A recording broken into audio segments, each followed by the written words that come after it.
இப்போ சின்ன சின்ன விஷயங்கள், அதனால் கிடைக்கக்கூடிய பலன், அதனால் கிடைக்கக்கூடிய நன்மையை சமூகம் உள்வாங்கிக் கொள்ள வேண்டும், அதை தன்னுடைய வாழ்நாளிலே வாழ்வியலிலே கடைபிடிக்க வேண்டும் என்று அண்ணல் பெருமான் ஸல்லல்லாஹு அலைஹி வஸல்லம் அவர்கள் கற்றுத்தருகிறார்கள். இதை காரணமாக வைத்து நான் இன்றைக்கு ஒரு 5 செய்தி சொல்ல போகிறேன். 5மே நம்மால் முடியும் செய்தி தான். ஆனால் அதனால் கிடைக்கக்கூடிய பலனை நாம் உள்வாங்கும் பொழுது நாம் உள்ளபடியே துனியாவிலும் சிறப்பான ஒரு வாழ்க்கைக்கு, ஆகிரத்திலும் ஒரு சிறப்பான வாழ்க்கைக்கு தயாராகுவதற்கு அது காரணமாக இருக்கும். முதல் விஷயம் என்ன? ரசூல் ஸல்லல்லாஹு அலைஹி வஸல்லம் சொன்னார்கள், ஒரு மனிதனுடைய உடம்பிலே 360 மூட்டுக்கள் இருக்கிறது, ஜாயிண்டுகள், 360 ஜாயிண்டுகள் இருக்கிறது. அதுவெல்லாம் சீராக இயங்குவதனால்தான் மனிதன் எந்திரிக்கிறான், உட்காருகிறான், படுக்கிறான், குனிகிறான், நிமிருகிறான், கையை மடக்குகிறான், நீட்டுகிறான். எல்லாமே அந்த ஜாயிண்ட் சீராக இயங்கிக்கிட்டு இருக்குன்றதனுடைய வெளிப்பாடு. ஏதாவது ஒரு ஜாயிண்டில் ஏதாவது ஒரு கோளாறுன்னா, நீட்டின கால் நீட்டின மாதிரி இருக்குது, மடக்க முடியல, நீட்டின கை நீட்டின மாதிரி இருக்குது, மடக்க முடியல, குனிய முடியல. ஏன்னா அந்த டிஸ்கில் ஏற்பட்ட ப்ராப்ளம், அதில் ஏற்பட்ட ஒரு கோளாறு. எனவே என்னால் நிமிர்ந்தே தான் நிற்க முடியும், ருக்கு கூட என்னால் குனிய முடியாது என்று சொல்பவர்கள் எத்தனை உண்டு இல்லையா? இந்த மாதிரி உடலில் 360 மூட்டுக்களை அல்லாஹ் வைத்திருக்கிறான். சொன்னாங்க ரசூலுல்லாஹ், ஒவ்வொரு மூட்டுக்கும் ஒரு நாளைக்கு ஒரு மூட்டுக்கு ₹1 என்ற வீதத்திலே 360 ரூபாய் தான தர்மம் கொடுக்க வேண்டும். அதற்கு சுக்ரியா செய்யும் விதமாக அல்லாஹ் சிறப்பாக இயக்குகிறானே, அல்லாஹ் சிறப்பாக மடக்குகிறானே, நாம் நிமிருகிறோமே, குனிகிறோமே, நம் இயக்கத்தில் எந்த தடையும் ஏற்படவில்லையே என்பதினாலே ஒரு நாளைக்கு ஒரு மூட்டுக்கு ₹1, வெறும் ₹1, நம்மூர் காசு. இந்த மாதிரி 360 மூட்டுக்கு 360 ரூபா கொடுக்கணும் அப்படின்னு சொன்னோன்னு சஹாபாக்களில் செல்வந்த சஹாபாக்கள் ஓகே, நோ ப்ராப்ளம், எங்கள்கிட்ட அல்லாஹ் கொடுத்துருக்கான், கொடுத்துருவோம்.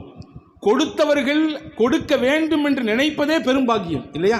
அல்லாஹ் யாருக்கு வழங்கி இருக்கிறானோ, தனக்கு கிடைக்கப்பட்டது இறைவனால் கிடைக்கப்பட்டது என்ற சிந்தனையிலே அதை பிறருக்கு கொடுக்க வேண்டும் என்ற சிந்தனை அல்லாஹ் தருவது.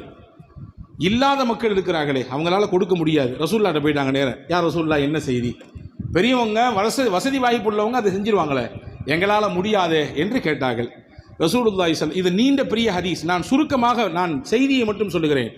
ரசூலுல்லாஹ், நீங்கள் பொருளாதாரத்தை கொண்டு மட்டும்தான் இந்த அறத்தை செய்ய முடியும் என்பது கிடையாது. இதையும் தாண்டி இந்த 360 ஜாயிண்ட்டுக்கு பகரமாக சில வழிகள் இருக்கிறது, அதை செய்தாலும் உங்களுக்கு கிடைத்துவிடும். நாங்கள் சொல்லலாம், என்ன யாரும் சொல்லுங்களேன் என்று சஹாபாக்கள் சொன்ன பொழுது நபிகள் பெருமானார் ஸல்லல்லாஹு அலைஹி வஸல்லம் சொன்னாங்க, உங்கள் தோழரில் ஒருவர் தண்ணீர் தாகத்தோடு வந்து நிற்கிறார், அவருக்கு தண்ணீர் எடுத்து கொடுங்கள், இதுவும் ஒரு அறம். தண்ணீர் இறைப்பதற்கு நிற்கிறார், அவரால் இறைக்க முடியவில்லை, போய் இறைத்து கொடுங்கள், அதுவும் ஒரு அறம். ரசூலுல்லாஹ் சொன்னாங்க, வாகனத்தில் ஏற முடியாமல் நிற்கிறார், அவரை ஏற்றி விடுங்கள், அதுவும் ஒரு அறம். பாதையை கடக்க முடியாமல் நிற்கிறார், நீங்கள் கைபிடித்து அவரை கடந்து செல்லு விடுங்கள், அதுவும் ஒரு அறம். இப்படி ரசூலுல்லாஹ் பட்டியல் போட்டு லாஸ்ட்டாக ஒன்று சொன்னாங்க, லுக்மத்துன் ஃபி இம்ராஅத்திக லக்க சதகா, நீ கட்டி கொண்ட மனைவி, அந்த மனைவிக்கு அன்போடு பாசத்தோடு ஒரு பிடி உணவை எடுத்து ஊட்டி கொடு, அதுவும் அறம், அதுவும் நன்மை. நான் பொதுவாகவே கணவன் மனைவிக்கு இடையிலே அன்பும் பரஸ்பரமும் பாசமும் இறுக்கமும் இருக்க வேண்டும். அதற்குத்தான் நிக்காஹ் என்பதே, அதற்குத்தான் திருமணம் என்பதே. ஒருவரின் மீது ஒருவருக்கு இருக்கிற காதல் கூட வேண்டும், அந்த பாசம் இரட்டிப்பாக மாற வேண்டும். இவரின் கவலை அந்த பெண்ணின் கவலையாக, இவரின் சந்தோஷம் அந்த பெண்ணின் சந்தோஷமாக இருக்க வேண்டும். இரு உடல் தான், ஆனால் ஒரு உயிரை போன்று அவர்கள் செயல்பட வேண்டும். இதுதான் குர்ஆனும் ஹதீஸும் நமக்கு சொல்லித்தரக்கூடிய செய்தி. ஆனால் கால ஓட்டத்திலே அதை பல நேரங்களிலே பலர் தொலைத்து கொண்டு நிற்கக்கூடிய சூழல் தான் உருவாகி இருக்கிறது. ரசூலுல்லாஹ் அதை புதுப்பிக்கிறதுக்கு ஒரு வழி சொல்கிறாங்க. எல்லாரும் சேர்ந்து உட்கார்ந்து சாப்பிட்றீங்களா, ஒரு படி சாப்பாடு எடுத்து உன் ஒய்ஃபுக்கு ஊட்டி விடு, உன் பொஞ்சாதிக்கு ஒரு கவலம் உணவை ஊட்டி கொடு. அது உணவை ஊட்டுவதல்ல, உன் உள்ளத்தில் இருக்கிற அன்பை அதை சேர்த்து நீ அவளுக்கு ஊட்டுகிறாய். இது உணவு ஊட்டுதல் என்பதை மட்டும் நீ கற்பனை பண்ணாதே, இதை ஊட்டுவதின் வழியாக உங்களுக்கிடையில் இருக்கக்கூடிய பரஸ்பர புரிந்துணர்வு கூடுகிறது. மட்டுமல்ல, அல்லாஹ்வின் பாதையில் அறம் செய்த நன்மையாக அது கணிக்கப்படுகிறது என்று அண்ணல் பெருமானார் ஸல்லல்லாஹு அலைஹி வஸல்லம் அவர்கள் சொன்னார்கள். உலகத்திலே அன்பை கொடுப்பதும் அறம்தான் என்று உலகத்திலே அண்ணல் நபி ஸல்லல்லாஹு அலைஹி வஸல்லமை தவிர்த்து வேறு யாரால் சொல்ல முடியும்? இதை விட ஒன்று சொல்லட்டுமா? சஹாபாக்கள் ரசூலுல்லாஹ் பேசிட்டு இருக்கும்போது சொன்னாங்க, ஒரு ஆண்மகன் தன்னுடைய மனைவி இடத்திலே இல்லறத்திலே இணைகிறார். அந்த இல்லறத்தில் இணையும் இணைப்பு தாம்பத்திய உறவு ரசூலுல்லாஹ் சொன்னாங்க, அதுவும் நன்மை தான். நாங்கள் ரசூலுல்லாஹ் சஹாபாக்கள் கேட்டாங்க, யார் ரசூல், அது எப்படி நன்மை? என் மனதில் இருக்கக்கூடிய அந்த ஏக்கம், ஆசை என் மனைவியின் மூலமாக கழிகிறது, தீர்க்கும் ஒரு வடிகாலாக அந்த பெண் இருக்கிறாள். அது எப்படி நன்மையா இருக்கும் அப்படின்னு கேட்கும் பொழுது ரசூல் சொன்னாங்க, ஒரு மனிதனுக்கு உள்ளத்தில் பெண்ணை நோக்கி உண்டான தேடல் ஏற்படுகிறது, ஆசை ஏற்படுகிறது. அதை முறை தவறி பயன்படுத்தினால், ஹலால் அல்லாத வேறு வழிகளிலே அவன் தேடினால் அது தப்பா இல்லையான்னு கேட்டாங்க. அது பாவமா இல்லையான்னு கேட்டாங்க. சஹாபாக்கள் சொன்னாங்க, கண்டிப்பா பாவம். அது எப்படி? முறை தவறிய முறையிலே உறவு வைத்துக் கொள்வது தவறாச்சே, அது தண்டனைக்குரிய குற்றமாச்சே, பெருங்கொண்ட பாவங்களின் பட்டியலில் ஒன்றாச்சே அது என்று ஸல்லல்லாஹு அலைஹி வஸல்லம் இடத்திலே சஹாபாக்கள் சொன்ன பொழுது, அப்படி என்றால் முறையான உறவு வைத்துக் கொள்வது நன்மைதானே? உனக்கென்று முடிக்கப்பட்டவள், உனக்கென்று அல்லாஹ்வால் தேர்ந்தெடுக்கப்பட்டு கொடுக்கப்பட்டவள் உன்னுடைய மனைவி. அந்த பெண்ணோடு உன்னுடைய உடல் பசியை தீர்த்துக் கொள்வதற்கான களமாக தாம்பத்தியம் இருக்கிறது. அதுவும் நன்மைதான், அதுவும் நன்மைதான். அன்பு சகோதரர்களே, உம்மத் எந்த அளவுக்கு பெருமானார் ஸல்லல்லாஹு அலைஹி வஸல்லமுக்கு நன்றி கடன் பட்டிருக்கிறது என்பதை புரிய வேண்டும். நன்மைகள், நான் ஆரம்பத்தில் சொன்ன நன்மைகளின் வழிகளை ரசூலுல்லாஹ் பறந்து விரிந்து காண்பித்து கொடுத்தார்கள். அப்போ மனைவியோடு குடும்பத்தோடு மகிழ்ச்சிகரமாக இருப்பதும் நன்மை என்றார்கள் பெருமானார் ஸல்லல்லாஹு அலைஹி வஸல்லம். சிடு சிடு மூஞ்சோடு, எப்பொழுதுமே உம்மனா மூஞ்சியோடு அல்லது எரிந்து விழக்கூடிய பண்போடு நடந்து கொள்வது ஒரு மூமினுக்கு அழகல்ல என்பதை அண்ணல் பெருமானார் ஸல்லல்லாஹு அலைஹி வஸல்லம் சொன்னார்கள். ஒரு துணைவியோடு யார் கண்ணியமாக நடந்து கொள்வார்? கண்ணியமானவர் தான் தன்னுடைய இல்லாளோடு கண்ணியமாக நடந்து கொள்வார். கண்ணியம் தெரியாதவர் தன் மனைவியோடு கண்ணியமாக நடந்து கொள்ள மாட்டார். லஈம் என்ற வார்த்தையை ரசூலுல்லாஹ் சொன்னாங்க. கரீம் என்ற வார்த்தையை சொன்னாங்க. கரீம் என்றால் சங்கைக்குரியவர். யார் சங்கைக்குரியவராக இருக்கிறாரோ அவர் தன் மனைவியோடு சிறப்பாக வாழ்க்கை நடத்துவார். யார் அதற்கு தகுதி இல்லையோ தன் இல்லாளோடு அவருடைய வாழ்க்கை சரியாக இருக்காது என்பதை பெருமானார் ஸல்லல்லாஹு அலைஹி வஸல்லம் அடையாளப்படுத்தினார்கள். அப்ப அன்பை கொடுப்பதும் அறம். குறிப்பாக மகிழ்ச்சியை, சந்தோஷத்தை தன் மனைவியோடு பகிர்ந்து கொள்ளுகிற ஒரு வழியாக உணவு ஊட்டக்கூடிய விஷயமும் அறத்தை தரும் என்பதாக அண்ணல் பெருமானார் ஸல்லல்லாஹு அலைஹி வஸல்லம் கற்றுத் தருகிறார்கள். நாம் எத்தனை நபர்கள், எத்தனை நாட்கள் சந்தோஷத்தோடு, மகிழ்ச்சியோடு, ஆனந்தத்தோடு நம் மனைவிமார்களுக்கு உணவை ஊட்டி கொடுத்திருப்போம் என்பதை நாம் யோசிக்க வேண்டிய பொறுப்பும் கடமையும் நமக்கு இருக்கிறது. ஒன்று. ரெண்டாவது, குடும்பத்திற்காக வேண்டி ஒருவர் உழைக்கிறார், குடும்பத்திற்காக வேண்டி பொருளீட்டுகிறார், குடும்பத்தின் நலவுக்காக வேண்டி சிரமங்களையும் கஷ்டங்களையும் தன் தோள் மேல் தூக்கி போட்டுக் கொள்கிறார். ரசூலுல்லாஹ் சொன்னாங்க, நீங்க பொருளீட்டுறீங்க, நீங்க கஷ்டப்படுறீங்க, நீங்க வேர்வை சிந்துறீங்க, கடல் கடந்த நாடுகளிலே போய் நீங்கள் கஷ்டப்படுகிறீர்கள், இது எல்லாம் உங்களுக்கு நன்மை என்றார்கள் பெருமானார். நீங்க நினைக்காதீங்க, நான் கஷ்டப்படுறதுனால தான் என்னுடைய குடும்பம் இப்படி இன்னைக்கு இருக்குது, நான் கஷ்டப்படுறதுனால தான் என் பிள்ளைகளாம் நான் படிக்க வச்சேன், நான் கஷ்டப்படுறதுனால தான் அவங்க காலத்திலேயே என் கண்ணுக்கு முன்னாடி இந்த ஒரு வீட்டை கட்ட முடிஞ்சுது, என்னையால் ஒரு காணி நிலம் வாங்க முடிஞ்சுது, அந்த இடத்துல இதையெல்லாம் சொல்லி நாம் புகழாங்கிதம் அடைவதற்காக வேண்டி மட்டுமல்ல, அந்த சிரமங்களும் கஷ்டங்களும் கூட உங்களுக்கான நன்மையாக மாறும் என்பதை நாம் கவனத்தில் கொள்ள வேண்டும். சஹாபாக்களோடு ரசூலுல்லாஹ் உட்கார்ந்துருக்காங்க. ஃபஜருடைய தொழுகைக்கு பிறகு ஒரு ஆஜானு பாகுவான உடல் கட்டுள்ள ஒரு மனிதர், அவர் என்ன செய்கிறாருன்னா, ஃபஜர் தொழுகை முடிஞ்ச உடனே நேராக தனக்கான ஜாமான் சட்டுகளை எல்லாம் தூக்கிட்டு வேலைக்கு கிளம்புறாரு. நல்ல பார்க்குறதுக்கு தோற்றம் பொலிவாக இருக்குது, நல்ல உடல் கட்டோடு இருக்கிறார், வாலிபர் அவர். சஹாபாக்கள் சொன்னாங்க, யா ரசூலுல்லாஹ், நல்ல பார்க்குறதுக்கே திடகாத்திரமாக இருக்கிறாரு, இவர் அல்லாஹ்வுடைய பாதையில் வந்தால் எவ்வளோ பெரிய நமக்கு சப்போர்ட்டாக இருக்கும், அல்லாஹ்வுடைய பாதைக்கு வந்தால் எவ்வளோ பெரிய சப்போர்ட்டாக இருக்கும், ஃபீ சபீலில்லாஹ், அல்லாஹ்வுடைய பாதையில் போரிடுவதற்கு தன்னை அர்ப்பணிப்பதற்கு வந்தால் எவ்வளவு ஒரு நமக்கு உத்வேகமாக இருக்கும் என்று சொன்ன நேரத்திலே நபிகள் ஸல்லல்லாஹு அலைஹி வஸல்லம் அவர்கள் சொன்னார்கள், இன்கான ஹரஜ யஸ்ஆ அலா வலதிஹி சிகாரா ஃபஹுவ ஃபீ சபீலில்லாஹ். 3 விஷயம் சொன்னாங்க. இவர் தன் வீட்டை விட்டு வெளியேறியிருக்கிறார். எதற்கு? சம்பாதிப்பதற்கு. எதற்கு அவர் சம்பாதிக்கிறார்? தன் வீட்டில் இருக்கக்கூடிய சிறு குழந்தைகளை பார்த்து கொள்ள, அவர்களை வளர்க்க. ரசூலுல்லாஹ் அடுத்து சொன்னாங்க, இவர் வீட்டை விட்டு வெளியேறியிருக்கிறார், சம்பாதிக்க. எதற்கு சம்பாதிக்க போகிறார்? தன்னிடத்தில் இருக்கக்கூடிய வயது முதிர்ந்த பெற்றோர்களை பராமரிப்பதற்காக வேண்டி சம்பாதிக்க போகிறார். 3வது சொன்னாங்க, இவர் வீட்டை விட்டு வெளியேறியிருக்கிறார், எதற்காக சம்பாதிக்க போகிறார்? தானும், நல்ல வார்த்தையை கவனிங்க, தானும் தன் குடும்பமும் அல்லாஹ்வை தவிர்த்து வேறு யாரிடத்திலும் கையேந்தக்கூடாது என்ற கண்ணிய வாழ்க்கைக்காக வேண்டி, அல்லாஹ்வை தவிர்த்து வேறு யாரிடத்திலும் கையேந்தக்கூடாது, என் சொந்த தேவைக்கு அல்லாஹ்விடம் மட்டும்தான் கையேந்துவேன், கண்ணியமாக சுயமரியாதையோடு சுயமரியாதையோடு நான் வாழ வேண்டும் என்ற அக்கறையிலே சம்பாதிக்க போகிறார். இந்த 3 எண்ணமும் இவருக்கு இருந்தால் அவர் சம்பாதிக்கும் நேரமெல்லாம் ஃபீ சபீலில்லாஹ் நாங்கள் சொல்லலாம். அவர் சம்பாதிக்கும் நேரமெல்லாம் அல்லாஹ்வின் பாதை. இந்த ஹதீஸை தப்பாக புரிஞ்சிடக்கூடாது. ஹராமான வழியில் சம்பாத்தியத்தை பண்ணிக்கிட்டு இந்த 3 எண்ணத்தையும் வச்சுக்கிட்டு ஆமாம் நம்ம தப்பு பண்ணாலும் அல்லாஹ்வுடைய பாதை தான் அப்படின்னு தப்பாக கணக்கு போடக்கூடாது. இந்த ஹதீஸை நாம் ஹலாலான வழியிலே பொருளீட்டுகிறோம், அல்லாஹ் அனுமதித்த வழியிலே நாம் பொருளீட்டுகிறோம். யாரையும் அடிக்கவில்லை, யாரையும் ஏமாற்றவில்லை, எந்த பித்துநாட்டமும் செய்யவில்லை, எந்த மோசடியும் நம்மிடத்தில் இல்லை. நாம் சிறப்பாக நம்முடைய மனசுக்கு தக்கவாறு, ஈமானுக்கு தக்கவாறு உண்மையோடு உழைக்கிறோம் என்றால் அந்த உழைப்பின் பின்னணியில் இந்த எண்ணம் இருந்தால் நீங்கள் உழைக்கும் நேரம் 8 மணி நேரமோ அல்லது 10 மணி நேரமோ அல்லது 14 மணி நேரமோ அந்த நேரமெல்லாம் அல்லாஹ்வின் பாதையில் இருக்கிறீர்கள் என்பதாக அண்ணல் பெருமானார் ஸல்லல்லாஹு அலைஹி வஸல்லம் சொன்னார்கள். அப்படி என்றால் எவ்வளவு தூரம் நன்மைகளின் வழியை நமக்கு அழகாக எடுத்து காண்பிக்கிறார்கள். ரசூலுல்லாஹ் ஒரு சின்ன எண்ணம் தான், அந்த எண்ணத்தை நீங்கள் சேஞ்ச் பண்ணிக்கிட்டீங்கன்னா அற்புதமாக நன்மையை உங்களால் மாற்றி அமைக்க முடியும் என்பதை அண்ணல் பெருமானார் ஸல்லல்லாஹு அலைஹி வஸல்லம் கற்றுத்தந்தாங்க. இந்த ஹதீஸினுடைய கடைசி முடிவில் இப்படி ஒரு செய்தி வருது. எப்படி என்றால், ஒருவர் சம்பாதிக்க போகிறார். எதற்கு? ரிஆஅன், எல்லாரும் என்னை செல்வந்தர் என்று சொல்ல வேண்டும். முஃபாஹரத்தன், ஊர்லேயே பெரிய பணக்காரர், அவர் தான் பெரிய கையு, முக்கியமான ஆளு, நிறைய காசு, இன்னும் கோடி கோடியாக சம்பாதிக்கிறார் என்று ஊரும் உறவும் மெச்சிக்கொள்ள வேண்டும் என்பதற்காக வேண்டி உழைக்கிறார், பொருளீட்டுகிறார். ரசூலுல்லாஹ் சொன்னாங்க, வார்த்தையை கடினப்படுத்தி சொன்னாங்கள், ஃபஹுவ ஃபீ சபீலி ஷைத்தான், அவர் சாத்தானின் வழியில் இருக்கிறார் என்றார்கள். ஷைத்தானின் வழியில் இருக்கிறார் என்றார். சின்ன எண்ணம் தான், அதை மாற்றிக்கொண்டால் அது நன்மையாக மாறுகிறது என்பதை அண்ணல் பெருமானார் ஸல்லல்லாஹு அலைஹி வஸல்லம் கற்றுத்தந்தார்கள். ஆக இது 2வது வழி. 3வது, எல்லோருக்கும் நம்மிலே பிள்ளைகள் இருக்கிறது, எல்லோருக்கும் வீட்டிலே குழந்தைகள் இருக்கிறார்கள். குழந்தைகள் வளருகிறார்கள், அவர்களின் கல்வி காலம், அதற்கடுத்த அவர்களுக்கான தேவை, அவர்களுக்கான செலவினங்கள், அவர்களுக்கான உழைப்பு என்று எல்லோரும் நாம் கொடுக்கிறோம்.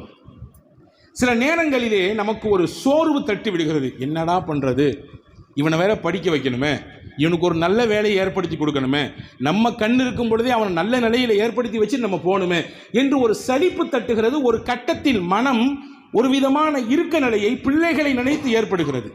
ரசூலுல்லாஹ் சொன்னாங்க, பிள்ளைங்களுக்காக வேண்டி நீங்கள் கஷ்டப்பட்டீங்கன்னா அந்த கஷ்டமும் கூட நன்மை என்றார்கள் பெருமானார் ஸல்லல்லாஹு அலைஹி வஸல்லம். உங்கள் பிள்ளைகளுக்காண்டி நீங்கள் சிரமப்பட்டீர்கள் என்றால் அந்த சிரமமும் நன்மை. சிலரை நான் பார்த்திருக்கிறேன், கேட்டும் இருக்கிறேன். வாழ்க்கையில் செட்டில் ஆகணும், அது வரைக்கும் நாங்கள் குழந்தையை தள்ளி வச்சுருக்கோம். குழந்தை பிறக்கிறது இப்போ எங்களுக்கு அந்த ஐடியாவே இல்லை. கல்யாணம் முடிச்சாச்சு, ஆனாலும் ஒரு 5 வருஷம் போகட்டும், ஒரு 5-4 வருஷம் போகட்டும், நாங்களும் வீடு வாங்கணும், நாங்களும் எங்களுக்கான ஏற்பாட்டுகளை எல்லாம் செய்யணும், அதுக்கு பின்னாடி பார்த்துக்கலாம் என்று தள்ளி வைக்கிறோம். அப்படியான சிந்தனையில் இருப்பவர்களுக்கெல்லாம் ஒரு அற்புத செய்தியை சொல்லுகிறேன். சையதுனா ஹஜ்ரத் அப்துல்லாஹ் இப்னு மஸ்ஊத் ரலியல்லாஹு அன்ஹுடைய மாணவர்களில் ஒருவர், அவருக்கு பெயர் அபு ஹாலித். இவர் யார் என்றால் இப்னு மஸ்ஊத் ரலியல்லாஹுடைய டைரக்ட் மாணவர். இப்னு மஸ்ஊத் ரலியல்லாஹு குர்ஆனுக்கு விரிவுரை தந்த ஒரு மகத்தான சஹாபி, அவங்களுடைய மாணவர் அவர். இவர் நிக்கா முடித்தார். நிக்கா முடித்த உடனே அவருக்கு என்ன எண்ணம்னா, நம்ம சில கல்விகளை கற்றாக வேண்டும், அதை கொண்டு அமல் செய்ய வேண்டும். இப்போ நம்ம புள்ள பெற்றுக்கிட்டோம்னு சொன்னால் இந்த 2க்குமே தடையாகி போயிடும், அதனால் கொஞ்ச காலம் தள்ளி போடுவோம், புள்ள பெக்கிறத தள்ளி போடுவோம் என்று தள்ளி போட்டார். இப்படி சில வருடங்கள் போனது. திடீரென்று ஒரு நாள் படுத்தார். அவருடைய கனவிலே ஒரு காட்சி. மஹ்ஷர் மைதானத்திலே எல்லோரும் நிற்கிறார்கள். அல்லாஹுவின் சந்நிதியிலே கேள்வி கணக்குக்காக நிப்பாட்டப்பட்டிருக்கிறார்கள். அந்த நேரத்திலே கடுமையான வெயில், சூடு, தாகம், நாவெல்லாம் வறட்சி, தண்ணீர் என்று தாகம் இருக்கிறது. எல்லாரும் தண்ணீர் கத்துறாங்க. அந்த கூட்டத்தோட கூட்டமாக இவரும் கத்துறாரு. இவரும் அங்கே இருக்கிறார். கனவு பார்க்குற யாரோ அவரும் அந்த கூட்டத்தில் இருக்கிறார். தண்ணீர் கத்துறாரு. அந்த நேரம் பார்த்து பழுங்கிகளை போன்று மின்னக்கூடிய அழகான ரோஜாவை போன்ற அழகுமிக்க குழந்தைகள் தண்ணீர் குவளையை கையில் கொண்டு அப்படி வர்றாங்க. தண்ணி குவளையை யார் தண்ணி கேட்குறாங்களோ அவங்களெல்லாம் ஊற்றி கொடுக்குறாங்க. அபு ஹாலிது கேட்டாரா அந்த பிள்ளைகள்கிட்ட, ஒரு பிள்ளைகிட்ட, எனக்கும் கொஞ்சம் தண்ணி தாயம்மா, நாவெல்லாம் வறட்சியாக போச்சு, கொஞ்சம் தண்ணி தாயேன் அப்படின்னு கேட்டாராம். அந்த புள்ள கேட்டுச்சா, நீங்கள் யார் அப்படின்னு. நான் யாரும் தெரியாதா, ரசூலுல்லாஹ்வுடைய சஹாபி இப்னு மஸ்ஊத், அவருடைய நேரடி மாணவர். சரிதான், உங்களுக்கு பொம்பளை புள்ள இருக்குதா, பெண் புள்ள இருக்குதா? இல்லையம்மா, எனக்கு பெண் பிள்ளைலாம் இல்லையே. சரி, ஆண் பிள்ளை இருக்கிறதா? அந்த ஆண் பிள்ளையை வளர்ப்பதற்கு ஏதாவது சிரமத்தை நீங்கள் எடுத்துருக்கிறீங்களா? இல்லையம்மா, எனக்கு ஆம்பளை பிள்ளையும் இல்லையே. சரி விடுங்க, உங்களுக்குன்னு துவா செய்கிறதுக்கு ஏதாவது ஒரு பிள்ளைகள் இருக்கிறதா? 2மே இல்லையே. அந்த குழந்தை சொன்னதாம், இந்த இடத்தில் அல்லாஹ் எனக்கு தாகித்தவர்களுக்கு நீர் கொடுக்கிற பொறுப்பை கொடுத்திருக்கிறான். யார் உலகத்திலே பிள்ளைகளை பெற்று வளர்ப்பதற்கு சிரமத்தை எடுத்தார்களோ அந்த தாய் தந்தைக்குத்தான் நான் நீர் கொடுப்பேன், அந்த தாய் தந்தைக்குத்தான் நான் தண்ணீர் கொடுப்பேன். எனவே உங்களுக்கு அந்த லிஸ்ட்ல உங்க பேர் இல்லை அப்படின்னு சொன்னவன் அப்படியே கலங்கி போய்விட்டார். எப்படியாவது எனக்கு கொஞ்சம் தண்ணீரை கொடு, ஒரு மிடர் தண்ணீர் போதும், அந்த தண்ணீரை கொடு என்று கேட்ட பொழுது அந்த குழந்தை அபூ ஹாலிதிடத்திலே சொன்னதாம், ரசூலுல்லாஹ்வுடைய வார்த்தை உங்களுக்கு தெரியாது, சில மனிதர்கள் உலகத்திலே செய்யக்கூடிய சில பாவங்கள், அந்த பாவங்களுக்கான பரிகாரம் என்ன தெரியுமா? தௌபா, கண்ணீர் விடுறது, அதெல்லாம் அடுத்த கட்டம். ஃபர்ஸ்ட் அந்த பாவங்களுக்கான பரிகாரமாக அல்லாஹ் எதை வைத்திருக்கிறான்? அவர் செய்த பாவங்களுக்கு பரிகாரமாக அவர் பிள்ளைகள் விஷயத்திலே கவலைப்படுகிறார், அந்த பிள்ளைகளுக்காக வேண்டி உழைக்கிறார், அவர்களின் எதிர்காலத்திற்காக வேண்டி திட்டமிடுகிறார், அவர்களை உருவாக்க வேண்டும், ஆளாக்க வேண்டும் என்பதற்காக வேண்டி பல சிரமங்களை தாங்கிக் கொள்கிறார். இதுதான் அந்த சில பாவங்களுக்கான பரிகாரம் என்று அண்ணல் பெருமானா ஸல்லல்லாஹு அலைஹி வஸல்லம் சொன்னதை உங்களுக்கு நினைவு இல்லையா என்று கேட்டு அந்த பிள்ளை முடிக்கிறது, கனவு கலைகிறது. எழுந்து கண்ணீரோடு போனார் தன் மனைவி இடத்திலே, எவ்வளவு பெரிய தப்பு செய்து விட்டேன், குழந்தை கொஞ்சம் தள்ளி போடலாம் என்று நினைத்தேனே, இல்லை, மறுமையில் எனக்கு நீர் வேண்டும் என்றால், என் தாகம் தீர வேண்டும் என்றால் எனக்கு பிள்ளைகள் வேண்டும், எனக்கு பிள்ளைகள் வேண்டும், அந்த பிள்ளைகளை வளர்ப்பதற்கான சிரமத்தை நான் எடுக்க வேண்டும், அந்த சிரமங்களை நான் உள்வாங்கிக் கொள்ள வேண்டும், எனவே பிள்ளைகளை பெற்றுக்கொள்வோம் என்று நினைத்தார்கள். கடைசியில் பிள்ளையும் பெற்றுக்கிட்டாங்க என்று வரலாற்று செய்தி வருகிறது. எனவே சொல்லும் செய்தி என்னவென்றால், பிள்ளைகளுக்காக வேண்டி நாம் கவலைப்படுகிறோம், அவர்களின் கல்விக்கு, அவர்களின் பொருளாதார வளத்திற்கு, அவர்களின் எதிர்காலத்திற்கு, அவர்களின் உயர்வுக்கு, அவர்களின் அடுத்த கட்ட நகர்வுக்கு. இந்த கவலையும் சிரமமும் கஷ்டமும் கூட நமக்கு நன்மையாக மாற்றி எழுதப்படும் என்று அண்ணல் பெருமானார் ஸல்லல்லாஹு அலைஹி வஸல்லம் சொன்னாங்க. எனவே அதை நம்ம பெருசுப்படுத்தக்கூடாது. பிள்ளைகளுக்காண்டி கஷ்டப்படுறேனே, பிள்ளைகளுக்கு உங்களுக்காண்டி தான் நான் உழைச்சிட்டே இருக்கிறேன், ராவு பகலாக உழைக்கிறேனே, வெயில் மழை பாராமல் உழைக்கிறேனே என்று அதை கொண்டு நாம் அங்கலாய்ந்து கொள்ளக்கூடாது. அது நமக்கான நன்மை என்பதை நாம் உள்வாங்கிக் கொள்ள வேண்டும். 3. 4வது விஷயம், ஏழைகள், குறிப்பாக அனாதைகள் விஷயத்திலே நாம் இரக்கத்தோடு இருக்க வேண்டும். ரசூலுல்லாஹ்விடம் ஒரு சஹாபி வந்தார். அனாதைகள் என்றால் யார் தெரியுமா? தாயும் தகப்பனும் இல்லாத பிள்ளைகள் அல்லது தகப்பனை மட்டும் இழந்த பிள்ளைகள். இவர்களுக்கு யத்தீம்கள் என்று வரலாறு சொல்லுகிறது, மார்க்கம் சொல்லித் தருகிறது. குர்ஆனிலே எக்கச்சக்கமான இடங்களில் யத்தீம்களை பற்றி பேசப்பட்டிருக்கிறது. வந்தவர் கேட்டார், என் மனமெல்லாம் இறுகி போய் இருக்கிறது, என் மனசுல ஈரமே இல்லை, எப்போதுமே மன அழுத்தத்தோடே நான் வாழ்ந்து கொண்டிருக்கிறேன், எனக்கு ஏதாவது ஒரு வழி சொல்லுங்களேன், நான் ரிலாக்ஸ் ஆகணும், கொஞ்சம் நான் வாழ்க்கையில் இந்த மாதிரியான நெருக்கத்திலேருந்து வெளியே வரணும் என்று கேட்டபொழுது ரசூலுல்லாஹ் சொன்னாங்க, எத்தீமான பிள்ளைங்க யாரோ அந்த பிள்ளைங்களுடைய தலையை தடவி கொடுங்கன்னு நாங்கள் ரசூலுல்லாஹ். அன்பையும் இரக்கத்தையும் அந்த பிள்ளைகள் விஷயத்தில் காட்டுங்கள், அல்லாஹ் உங்களின் மன இறுக்கத்தை போக்குவான். ஸ்ட்ரெஸ்ஸோடு வாழக்கூடிய மக்கள் இன்றைய காலத்தில் அதிகரித்திருக்கிறார்கள். எங்கே திரும்பினாலும் மன அழுத்தம் தான் கடைசியிலே நோயினுடைய முக்கிய காரணமாக வந்து நிற்கிறது. அந்த மன அழுத்தத்தை போக்குவதற்கு அண்ணல் நபி காட்டக்கூடிய அற்புத வழி, யத்தீம்களின் தலையை வருடி கொடுங்கள், அன்போடு அந்த பிள்ளைகளிடத்தில் நடந்து கொள்ளுங்கள், அக்கறையோடு அந்த பிள்ளைகளை பாருங்கள், அவர்களின் எதிர்காலத்தை குறித்து அவருடைய தகப்பனோ தாயோ இருந்தால் எப்படி கற்பனை பண்ணுவார்களோ அதிலே 100ல் 1 நீங்களும் கற்பனை பண்ணுங்கள். பண்ணினால் மன அழுத்தத்திலிருந்து நீங்கள் வெளியேறலாம் என்று அண்ணல் நபி ஸல்லல்லாஹு அலைஹி வஸல்லம் கற்றுத்தருகிறார்கள். எனவே அன்பர்களே, இதுவும் நன்மைகளை எளிதில் சம்பாதித்துக் கொள்வதற்கு, நம்முடைய உலகியல் விஷயத்திலே நாம் மன அழுத்தத்திலிருந்து வெளியே வருவதற்கான அற்புதமான வழியாக அண்ணல் நபி ஸல்லல்லாஹு அலைஹி வஸல்லம் காட்டுறாங்க. இது 4வது விஷயம். 5வது விஷயம் என்ன? மிக லேசாக நன்மைகளை சம்பாதிப்பதற்கு 5வது விஷயம் என்னவென்றால், நம்முடைய சகோதரர், அவர் முஸ்லிமான சகோதரர் யாராக இருந்தாலும் பரவாயில்லை, அவரின் மீது நல்லபிப்பிராயம் வைத்து அவருடைய முன்னேற்றத்திற்கு நாம் துவா செய்வது. எத்தனையோ பேர் சந்திக்கிறோம், நம்ம முசாபா கொடுக்குறோம், கொடுத்த பிறகு என்ன சொல்கிறோம்? துவா செய்யுங்க சொல்கிறோமா? நான் கேட்குறேன், என்னையும் சேர்த்து கேட்கிறேன், எத்தனை தடவை துவா செய்யுங்கள் என்று சொன்னவருக்காக நாம் நம்முடைய துவாவிலே இடம் கொடுத்துருக்கிறோம்? என்னைக்காவது யோசிச்சிருக்கோமா? எத்தனை பேர் சந்திக்கிறோம் ஒரு நாளைக்கு? முசாபா கொடுக்கும் போதெல்லாம் சொல்கிறாங்க துவா செய்யுங்க. துவா செய்யுங்க என்பது எப்படி சந்தித்தால் சலாம் சொல்வது ஒரு இஸ்லாமிய மரபு அப்படியாக மாறி போய் இருக்கிறது. ஆனால் வேதனை என்ன?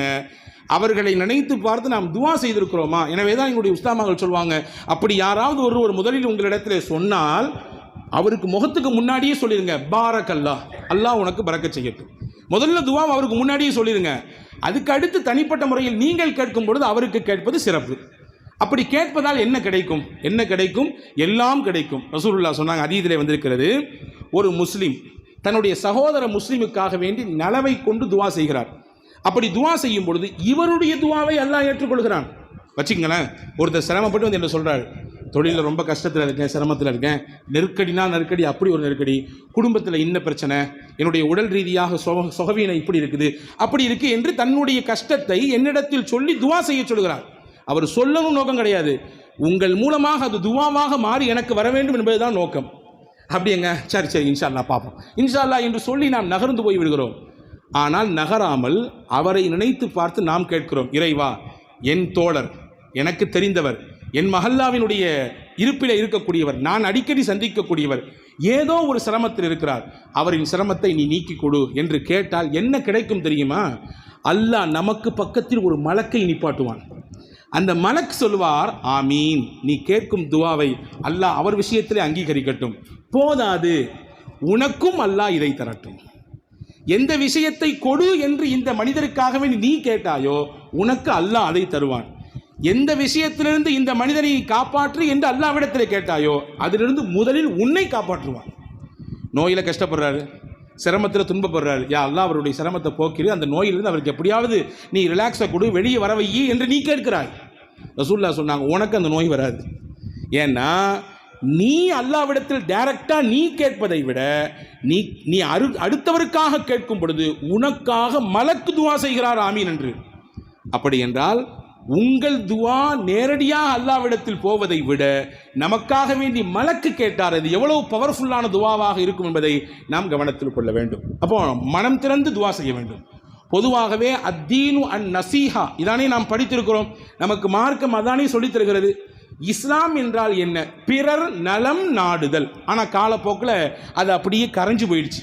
இது எங்கேயாவது 1-2 பார்க்கலாமே தவிர்த்து பிறர் நலம் நாடுதல் என்பது முற்றிலுமாக குறைந்து போய். ஆனால் அந்த பிறர் நலம் நாடும் விஷயத்தில் மூலதனமாக முக்கியமாக ரசூலுல்லாஹ் சொன்னாங்க, அடுத்தவங்க நல்லா இருக்கணும்னு சொல்லி நீ மனசார துவா செய்யா, நீ நல்லா இருப்ப. அடுத்தவங்க நல்லா இருக்குன்னு சொல்லி நீ மனசார துவா செய், நல்லா இருக்கட்டும், வளர்ச்சி, முன்னேற்றம், நல்லா இருக்காரு, அல்ஹம்துலில்லாஹ், மென்மேலும் அல்லாஹ் அவருக்கு பரக்கத் செய்யட்டும் என்று மனதாக நீ துவா செய்தால் அல்லாஹ் உன் வளர்ச்சியை அவரை விட ஓங்கச் செய்வான். நமக்கு முன்னாடி நமக்கு பின்னாடி வந்தவர் இம்புட்டு தூரம் வளர்ந்துட்டாரா, அது எப்படி நமக்கு பொறுக்காதல்ல? எனக்கு கைகாலெலாம் அரிக்குதல்ல, எனக்கு அவர் பார்க்கும் பொழுதெல்லாம் வெறுப்பு கொப்படிக்குதல்ல? அப்படி வெறுப்பை வெளிப்படுத்தினால் நவுதுபில்லா, அல்லாஹ் பாதுகாக்க வேண்டும், நம் அமல்களை நாமே கெடுத்துக் கொள்கிறோம் என்று பொருள். எனவே ரசூலுல்லாஹ் சொன்னாங்க, நீ அடுத்தவருக்காண்டி துவா செய்யுங்க. துவா செய் என்று சொல்லுகிற பொழுதெல்லாம் நீங்கள் அடுத்தவருக்காக துவா செய்து விட்டால் அல்லாஹ் உங்களுக்கு தந்து விடுவான். ஆக இந்த 5 வழிகள் மிக மிக எளிமையாக நன்மைகளை சம்பாதிப்பதோடு மட்டுமல்லாமல் நம்முடைய மனபாரத்தை நீக்குவதற்கும் நம்முடைய தேவையை அல்லாஹ் மலக்குகளை கொண்டு நிறைவேற்றுவதற்குமான மிக சிறப்பான வழிகளாக மார்க்கம் கற்றுத்தருகிறது.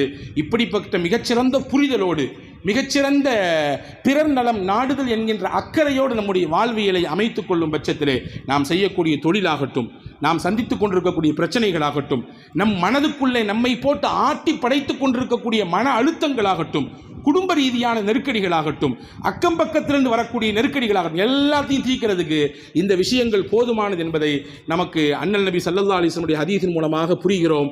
வல்ல அல்லாஹ் அப்படிப்பட்ட சிறந்த வாழ்க்கை வாழ்வதற்கு, முன்மாதிரியான வாழ்க்கை வாழ்வதற்கு, மன அழுத்தத்தை விட்டு நீங்கிய வாழ்க்கை வாழ்வதற்கு, மகிழ்ச்சிகரமான வாழ்க்கை வாழ்வதற்கு அல்லாஹ் நம் எல்லோருக்கும் தௌஃபீக் செய்வானாக. ஆமீன். வாஹிர் தாவானா அனில் ஹம்துலில்லாஹி ரப்பில் ஆலமீன். அஸ்ஸலாமு அலைக்கும்.